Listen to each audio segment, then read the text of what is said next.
प्रिय साथियों, बिरहा के सम्मानित श्रोतागण, आप सभी लोगों के सौजन्य से हम बिरहा गायक मंगल यादव आप सब भैयन का पांव छू के प्रणाम करते हुए आंसू इंटरटेनमेंट बड़े भैया राम जन्म यादव के देख रेख में यह बिरहा की प्रस्तुति होने जा रही है।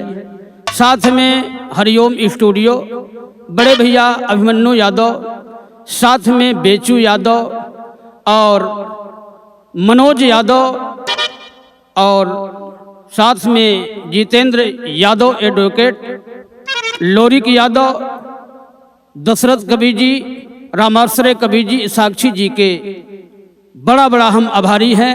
आप सबके सहयोग से यह बिरहा की मैं प्रस्तुति करने जा रहा हूँ। भूमिका का लाइन द मास्टर।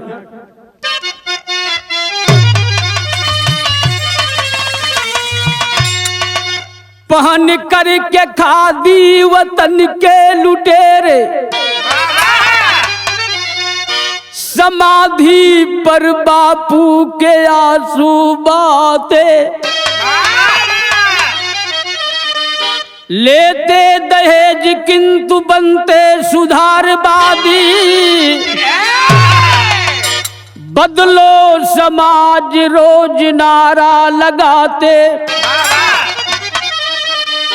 लेते सुराज सुंदरी में जुर्म के जो विराधी, अरे सुराज सुंदरी में जो रातें बिताते, लेते दहेजी कभी देहाती कलम आज उन पर उठा लो, जो एमपी एमएलए या नेता कहाते।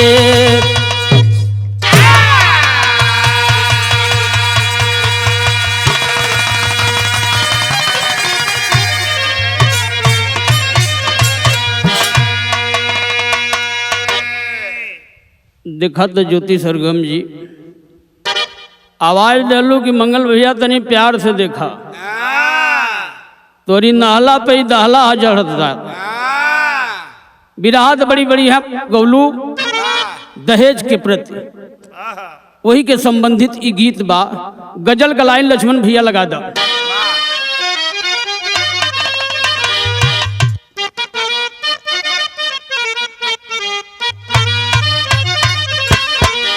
काहे को दिल के बीच में दरार हो गई,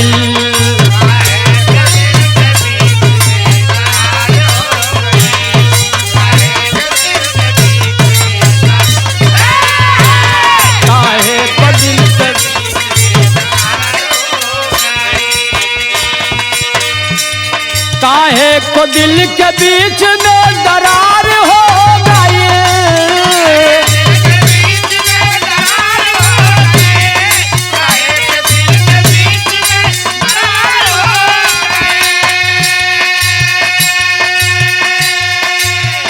अरे काहे को दिल के बीच में ये दरार हो गई, अरे दरार हो गई, गलती कवन की आज है सरकार हो गई, गलती कवन की आज है।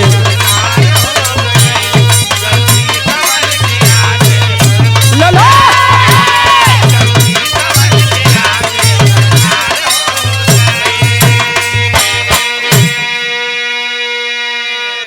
बिरहा के अंदर कवि जी बड़ा बढ़िया लाइन लिखलन। बाबा का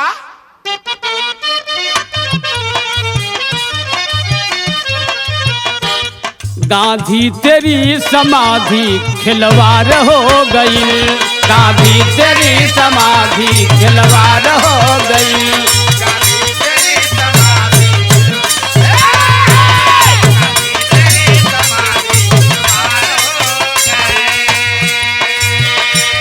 गांधी तेरी समाधि खिलवाड़ हो गई,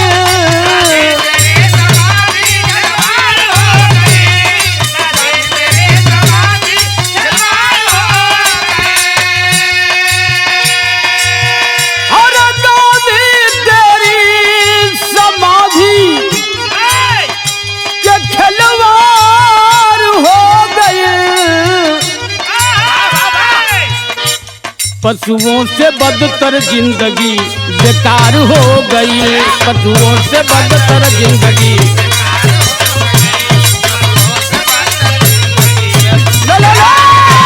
पशुओं से बदतर जिंदगी।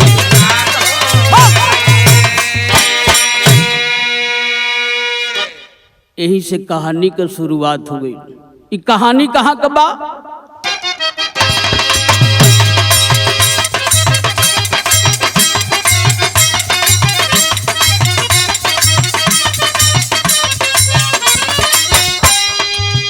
इलाहाबाद में ठाकुर का एक परिवार रहा,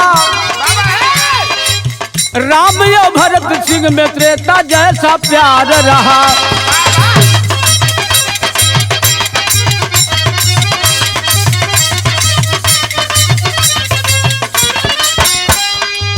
बड़े भाई की बेटी ज्योति इंटर पास हुई, बड़े भाई की बेटी ज्योति इंटर पास हुई। चाचा भरत को तब शादी की चिंता खास हुई।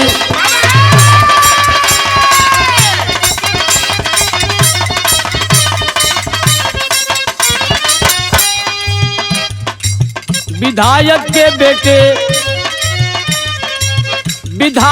बेटे सूरज की खबर है पाए, विधायक के बेटे सूरज की खबर है पाए।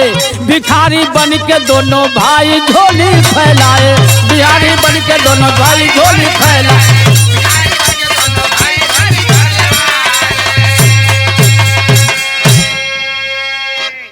ये बाबू कहानी के समझ लें आप लोग।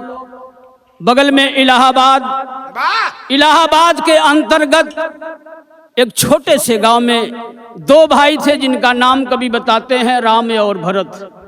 बड़े भाई का नाम राम सिंह, छोटे भाई का नाम भरत सिंह। दोनों भाइयों के बीच में एक ही बेटी है जिसका नाम ज्योति है। ज्योति इंटर की पढ़ाई जब पढ़ लेती है, सयान हो जाती, शादी योग्य हो जाती है। दोनों भाइयों को बिटिया के शादी करे के चिंता बढ़त चल जात बा। दोनों भैया आपस में विचार करके लड़का खोजे लगलन। केहू के बतौला के आधार पर पता चला कि विधायक का एक बेटा है जिसका नाम है सूरज। पढ़ाई करके वो डिस्पेंसरी खोल के चला रहा है। यह खबर जब दोनों भाई राम और भरत सिंह सुनते हैं, तीसरे भाई के सहयोग से विधायक जी के घर पहुंचते हैं। जब विधायक जी के घरे बैलन हो लक्ष्मण भैया, पूछलन तो घरे पता चलल कि विधायक जी इस समय घर पे है नहीं, वह कहीं मीटिंग के कार्यक्रम में गए हैं। दोनों भाई पूछत हुए कि विधायक जी का मीटिंग कौना जगह चलत बा, हम लोगों का काम है, हम लोग उस मीटिंग में जाएंगे, विधायक जी के भाषण को सुनेंगे और विधायक जी से बात भी किया जाएगा। पता चला दोनों भाई घर से पता लेके विधायक जी के मीटिंग में पहुंचते हैं। उस समय विधायक जी मीटिंग में भाषण देते रहलन। अब भाषण के दौरान विधायक जी का रहलन, गीत का लाइन लगा दा।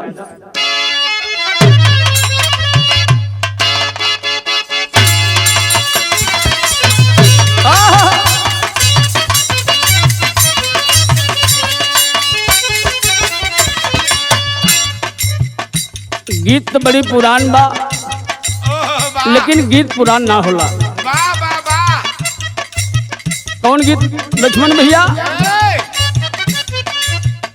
तुझसे मिलने को दिल करता है, ए बाबा तुझसे मिलने को दिल करता है।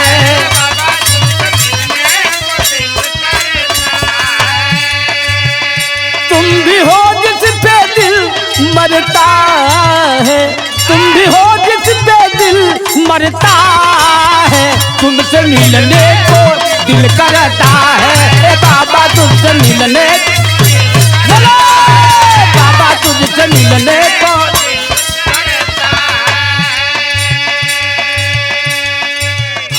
लेकिन विधायक जी भाषण के दौरान का कहत हुए, समाज के सेवक हुए, समाज के समझावत हुए, अब बतावत का हुए, तेरे अचरा में जग पलता है, ए माई तेरे अचरा में जग पलता है। ला ला ला।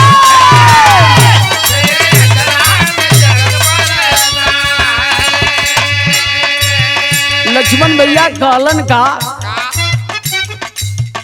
दूध की अब कसम बिकने देंगे नहीं, दूध की अब कसम बिकने, दहेज की आग में जलने देंगे नहीं,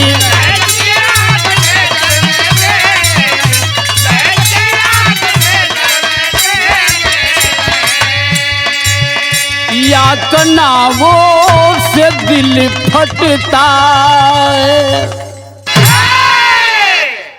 विधायक जी समाज में जनता के सामने समझावत हूं मैं, यह व्यवस्था समाज की व्यवस्था को देख के लोगन से कहत हूं कि ऐ माँ ये दुनिया तेरे आंचल में पल रही है। ये जो दहेज की प्रथा चल रही है, ऐ दुनिया के लोग, हाँ, दहेज लेना भी पाप है और देना भी पाप है। दहेज लेना भी पाप है और दहेज देना भी पाप है।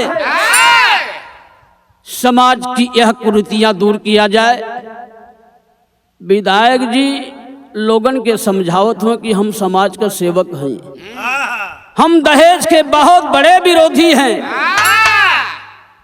ए बाबू समझा के अपन भाषण समाप्त कैलन, मीटिंग समाप्त हो गई, लोग उठ के अपने अपने घरे चली गईलन।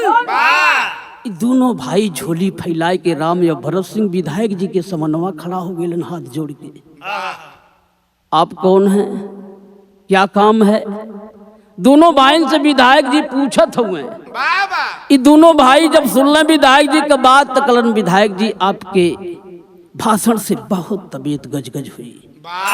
कम से कम ऐसे लोग अगर समाज में रहेंगे तो समाज सुधर जाएगा। अच्छा लगा हमारा भाषण आप लोगों को, बहुत बहुत बहुत बधाई है विधायक जी। अच्छा तो बताइए आपका काम क्या है, कैसे हमारे यहाँ आए हैं? दोनों भाई हाथ जोड़ ले कलन विधायक जी सुनल गयल है कि तोरे गो लड़का है, उनकर नाम सूरज हो, पढ़ लिख के डिस्पेंसरी खोल के चलावत हूँ मैं, वही तोरे लड़का का बियाह करे तोरी यहाँ हमनी आइल बानी। विधायक जी कहा भाई यह लड़का तो हमारा है ही है, पढ़ा लिखा है, डॉक्टर है, डिस्पेंसरी चला रहा है। अभी भाषण के दौरान मेरी सारी बातों को आप लोग सुने हैं। हम दहेज विरोधी हैं, दहेज के विरोधी हैं। ठीक है, जब ऐसी इरादा इच्छा लेके आए हैं तो आपकी हर इच्छा पूरी की जाएगी। कलन ठीक है, फला दिन के आप दोनों भाई आ जाइएगा दरवाजे पर, वहीं सारी बात होगी। कभी जी बिरहा के अंदर टेरी का लाइन लगोलन।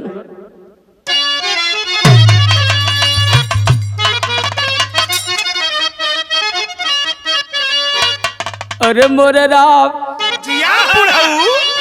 सवारी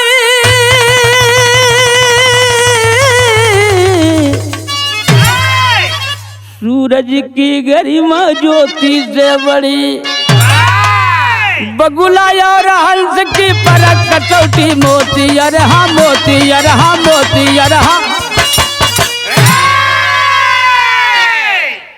दोनों भाई नात रिश्तेदार अड़ोस पड़ोस के दो चार लोगन के लेके विधायक जी के दरवाजे पर समय से पहुंच गईलन। जल जलपान कैला के बाद दोनों भाई के सामने बैठाए के लोगन के बैठाए के अपने दरवाजे पर विधायक जी फरमाइश कैलन का हम दहेज के विरोधी हैं। कहलन का तिलक वाले दिन बुलाए गणना पंडित से मिलाए,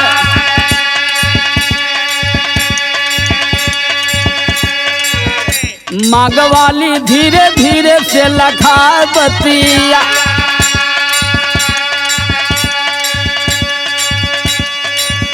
नाच तंबू बाजा गैस चट से कर दिए हैं पेट,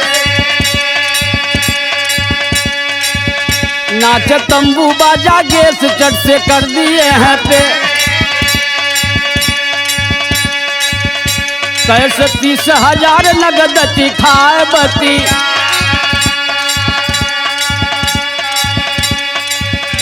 मोटरसाइकिल बुलेट घड़ी चाहिए up to date, motorcycle bullet घड़ी चाहिए up to date. TV VCR set ना भुलाए बतिया। अरे देखा हालत तोहार ज्यादा दे बनाई बार, लड़का डॉक्टर हमारा ना भुलाए बतिया, लड़का डॉक्टर हमार ना भुलाए बतिया, लड़का डॉक्टर हमार ना भुलाए बतिया,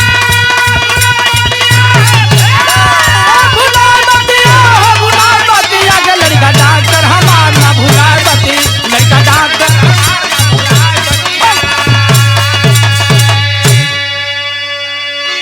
दुआरे पर बुलाई के समाज के सेवक हैं, दहेज के विरोधी हैं। कलन भाई आपके पोजीशन को देख के, आपकी हालात को देख के हम ज़्यादा कुछ नहीं कह रहे हैं। हमारा पोजीशन हमारे बेटे का पोजीशन है। एक काम करिएगा, नाच तंबू की व्यवस्था कर दीजिएगा, उजाले की व्यवस्था कर दीजिएगा, एक बढ़िया घड़ी बुलेट के साथ 30,000 नगद दे दीजिएगा। हाँ, टीवी VCR और साथ में टीवी VCR भी दे दीजिएगा।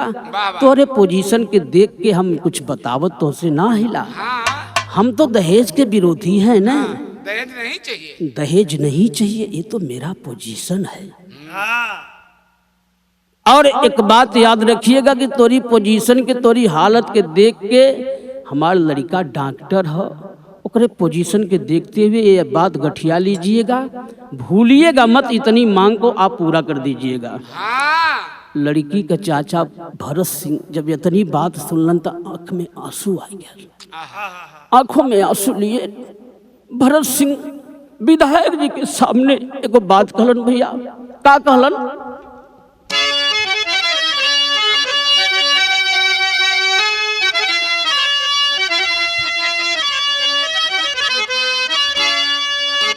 कि तोहरे हाथे गरीब का पगारिया बाटी नेताजी,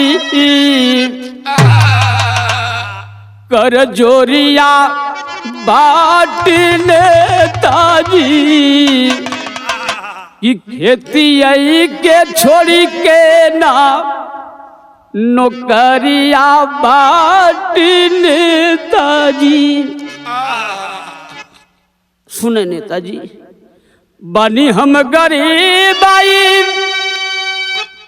ढोवाई ना गठरिया हो, चदवा के जोग हमारे बिटिया चकरिया हो, इतनी दबलतिया मरती जोरिया बाटी नेताजी, कर जोरिया बाटी नेताजी, खेती के छोड़ी के ना नौकरिया बाटी नेताजी, खेती के छोड़ी के ना नौकरिया बाटी नेताजी।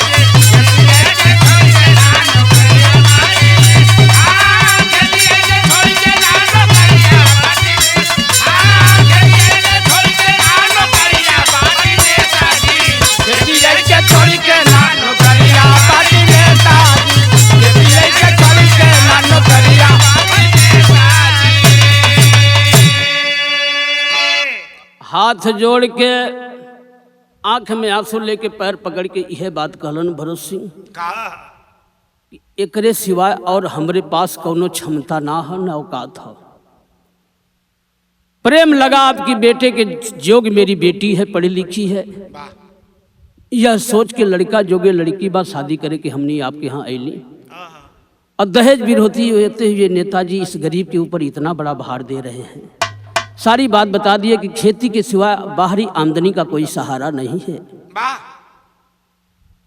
नेताजी इतनी बतिया जब सुनलन, कलन सुन लो भरत सिंह, एक खिलवाड़ नहीं है, विधायक हूँ मैं, विधायक हूँ, मेरा एक लौता बेटा है, वो समाज का सेवा करता है, मैं भी समाज के सेवक हूँ। क्या मैं तुझे न्योता दिया था कि मेरे पास बेटा है, आके अपनी बेटी की शादी कर लो? चला जाओ दरवाजे से उठ के। लोग समझावत हूँ मैं। विधायक का बतिया सुन के भरत सिंह भी ताव में आ गेलन कि अब जब बेटिया का शादी यहाँ तय कहल जात बा, लड़का जोगे हमार लड़की बा, लड़की जोगे लड़का बा, तो जवन कुछ लगी दे ले के शादी कह ले। कहें ठीक है विधायक जी, जब आप इतने पे खुश हुआ, इतने पे राजी हुआ, ठीक है आपकी मांग को हम दोनों भाई पूरा करेंगे।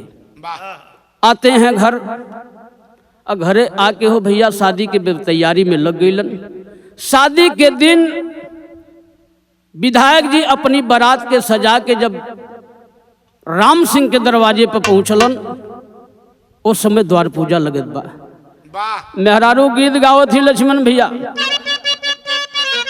के कर बसिया गाहा गाहा बाजे गाहा गाहा के कर दुलरू बियाहन जा। जब द्वार पूजा लगल तो मेहरारू परिचय खातिर नवेलिन दुल्हा के अब परिचय लिखा। वाह कैसे कि छुट्टी गई खोई छा छाटकी गई लेड़ुआ छाटकी गई लेड़ुआ खुखू खुखू हंसल दाब। मेहरारू तरह तरह के गीत गावत ही, सब लोग अपन जल जलपान में खान पान में लपटल बाड़न आइटम में।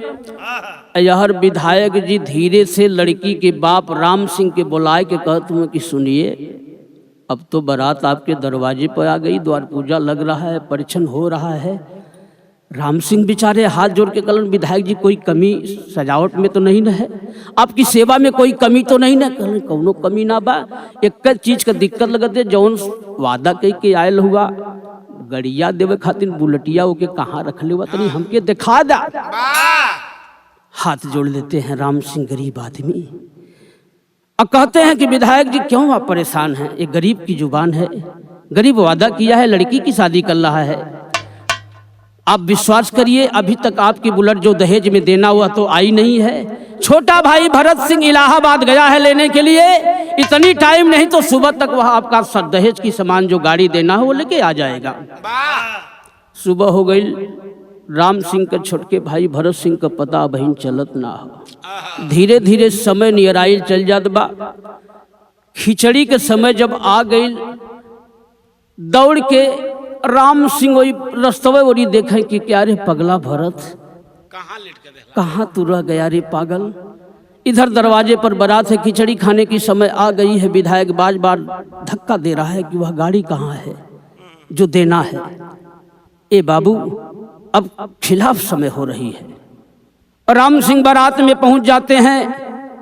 विधायक जी के सामने हाथ जोड़ के एगो बात करें, सोठी का लाइन लगावा।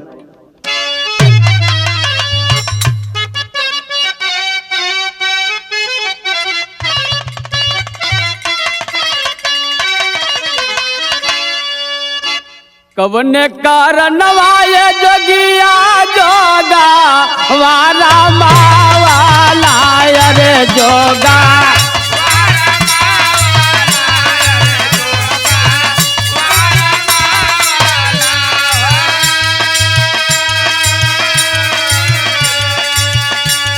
कवने कारणवा भिखिया मांग लाए रा किया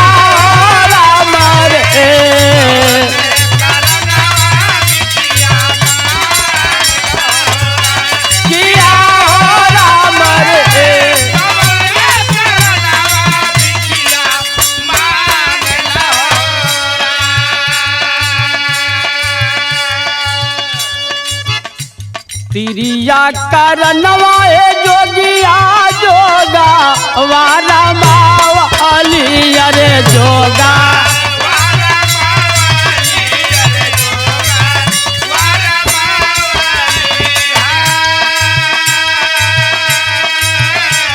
अरे तिरिया करनवा है जोगिया जोगा वाला मावाली अरे जोगा वारा मावाली हो। पेट के कारणवा भिखिया मान लाएरा किया राम रे।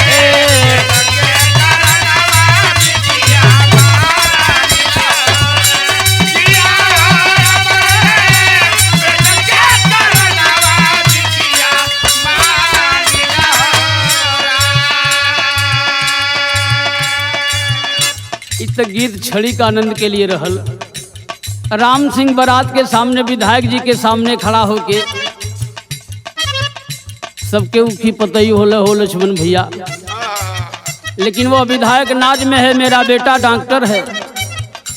राम सिंह आंख में आंसू लेके कहलन का खाईला खिचड़िया समझी होती बाया बेरी आया रे होती बाया तेरी आयर होते, बाया तेरी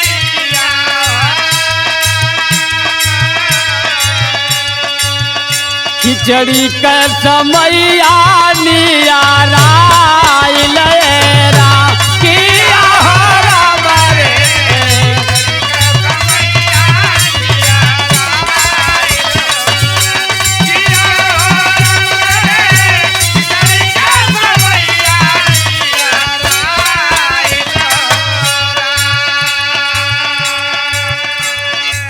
पैर पकड़ ललन। समझी भाई, अभी छोटा भाई भरत आपके दहेज की सामान को लेके आया नहीं। जो गाड़ी दहेज में देना था अभी वो पगला ना जाने कहाँ है। भाई के इज्जत को नहीं देख रहा, कहाँ भूल गया, कहाँ भटक गया, क्या हो गया भाई के साथ कि अभी तक समय नहीं आया। होती बा अबेरिया है समझी खाई लाठी चाड़ी आया रे खाई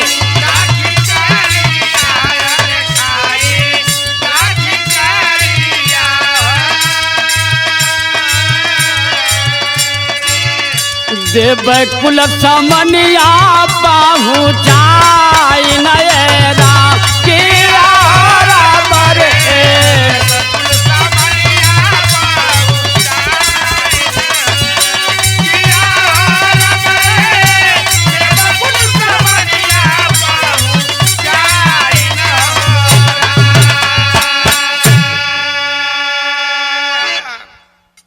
विधायक जी, अब तो आप रिश्तेदार हो गए हैं। मेरी जाएगी तो आपकी जाएगी, आपकी इज्जत जाएगी तो मेरी जाएगी। कम से कम इस गरीब की इज्जत को बचा लीजिए। बेटे को लेके चलिए, खिचड़ी खा लीजिए। जो भी सामान देना है भाई लेके आएगा, बाद में हम आपकी सारी सामान को पहुंचा दूंगा। चौथ पर पहुंचा जाए। इतने में विधायक क्रोध में आ जाता है।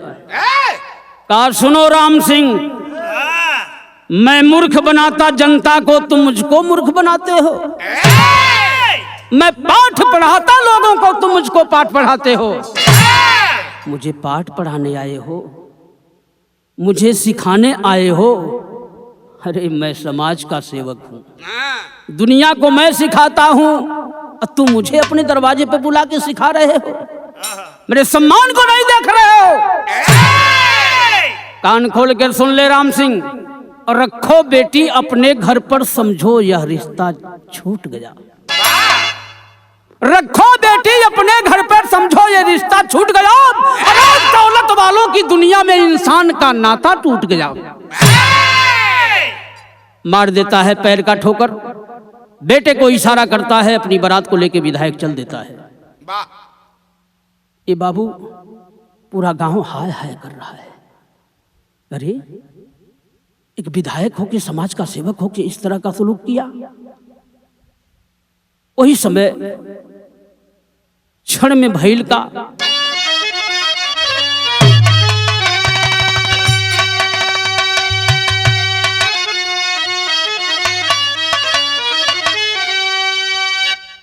अरे राम मातम भैली मड़वा का सहनाई भैया बोला। अरे मातम भैली मड़वा का सहनाई भैया बोला कि कबर वाली गिद्दिया बनल रुआई भैया बोला हो।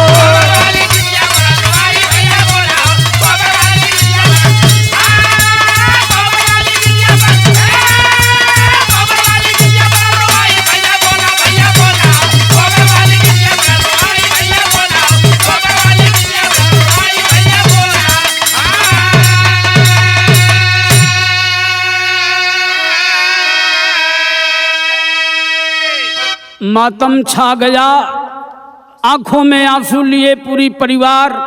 राम सिंह की औरत, भरत सिंह कि औरत उसी रास्ते की तरफ देख रहे हैं। सामने एक जीप दिखाई देती है, सब लोग चौंक जाते हैं। अरे पगला, बारात चली गई तब तू लेके आ रहा है। जीप जब धीरे धीरे दरवाजे पर पहुंची और दरवाजा पर जब जीप खड़ल भइल हो भैया, दरवाजा खोल के बैक पिछला गेट खोल के जब गाड़ी निकाली गई और गाड़ी के साथ साथ जब भरत सिंह की लाश निकाली गई बाबू, वही मड़वा के पीछे सुताई गई। सबकी आंखों में आंसू है। राम सिंह कहते हैं, रे पगला, तुझे इंतजार करते करते वो विधायक गाली दे के ठोकर मार के चला गया। तू अभी को आ रहा है।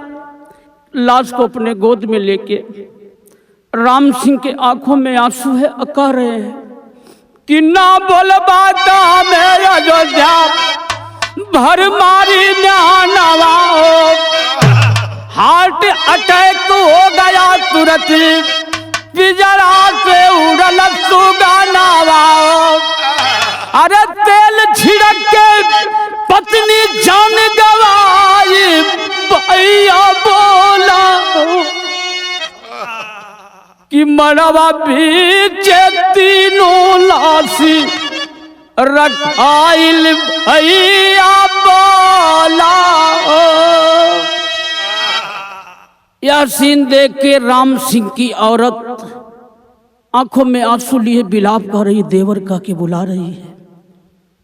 भरत सिंह की पत्नी अपने पति की लाश को देखती कहती, जब आप नहीं हैं तो मैं क्या करूंगी इस दुनिया में रह के। वहीं सबके सामने किरासन तेल शरीर पे डाल के आग लगा लेती है, जल जाती है। तीनों लाश मड़वा के बीच में रखी गई है, राम और भरत की पत्नी की। ए बाबू, भइल का उस समय टोला मोहल्ला, जेकर जमते तो रोवे, जेकर विरोध रहे ते मुस्कियाए के कहे का।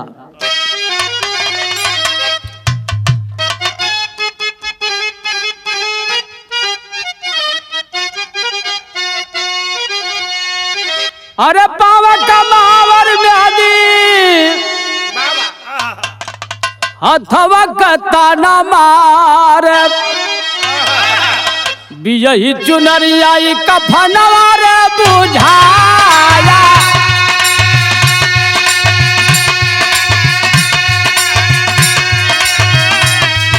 अरे बदली का भेसावा बनावल बाबुनिया,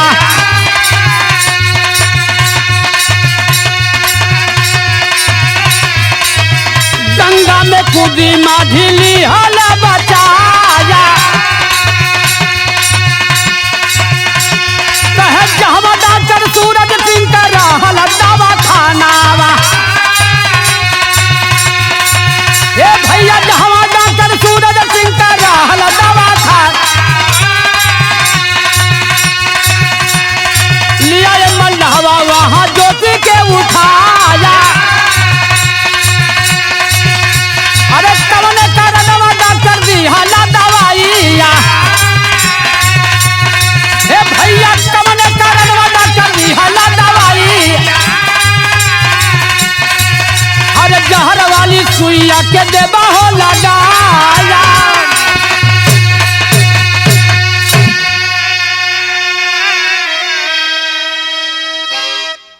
लोग ताना मारत बा, एक पपिनिया के चलते पूरा परिवार चल गया। ई पपिनिया न ये परिवार में आयल न होत, न ई कुल देखे के मिलत। एक तरफ चाचा की मौत, बाबू की मौत, चाची की मौत को देख के तो वो लड़की खुद ही पागल हुई थी। अड़ोस पड़ोस के लोग ताना मारत हुए, पागल का भेष बना लेती है कि मैं न रहूंगी न, लोग मुझे ऐसा कहेंगे। अब कौन बचा ही है। जाती है गंगा जी में कूद के जान देना चाहती है। मल्लाह सब नैया लेके मछली मारने का काम कर रहे थे। कूदते हुए उस लड़की को देखा, एक मल्लाह दौड़ा के नैया डूबती हुई लड़की को गंगा जी से बाहर लाता है। इतनी खूबसूरत थी कि कुछ नौजवान मनचला मल्लाह कलन कि यार क्या जवानी इसकी है, इतनी सुंदर हो के साली जान दे रही है।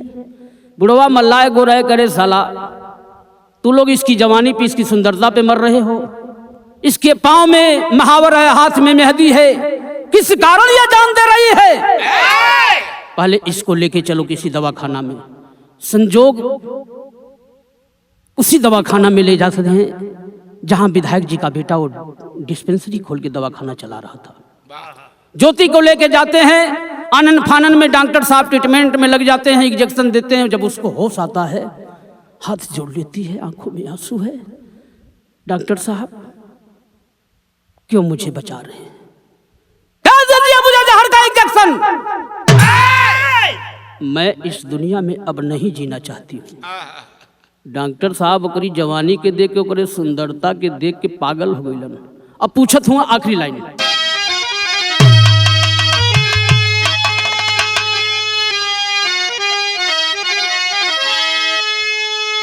कि पाके सोनामा जस जवानी काहे करलू नादानी, के कौने पापी के कारणवा बतावा दुलाई।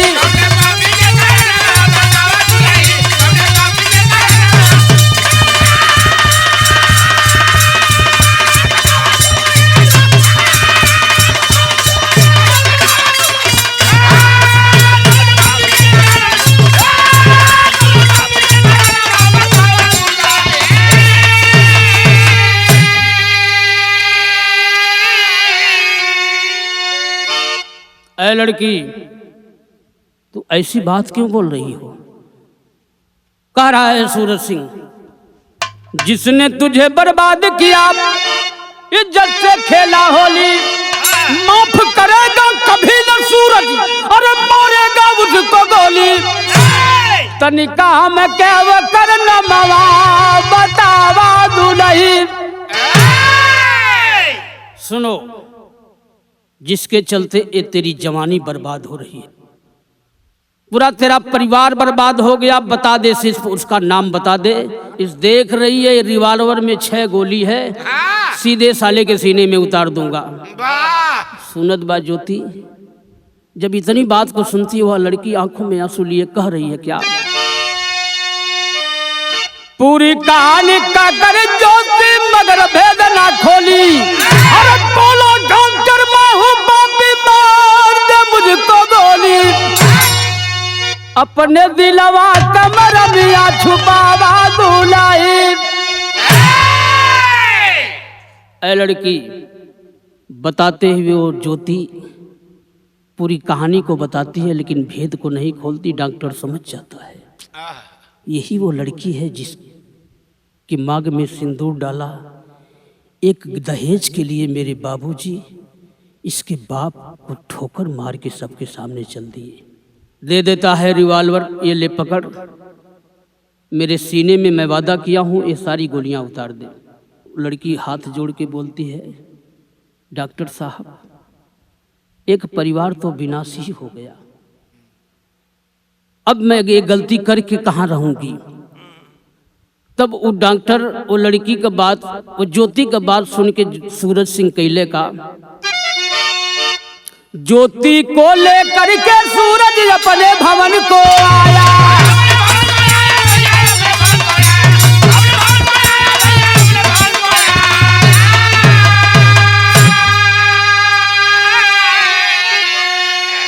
अरे अपने करनी के ऊपर विधायक भी शर्माया, अपने दिलवा कई मारा मावा छुपाया तू नहीं।